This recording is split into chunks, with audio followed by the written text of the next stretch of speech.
सूत्रमिन्दुशेखरं कृपाकरं नारदादियोगिवृन्दवन्दितं दिगम्बरं काशिकापुराधिनाथकालभैरवं भजे।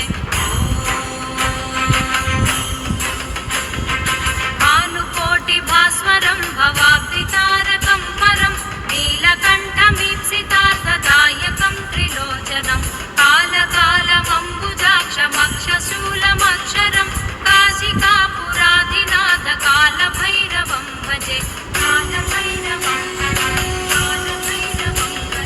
शूलटङ्कपाशदण्डपाणिमादिकारणं श्यामकायमादिदेवमक्षरं निरामयं भीमविक्रमं प्रभुं विचित्रताण्डवप्रियं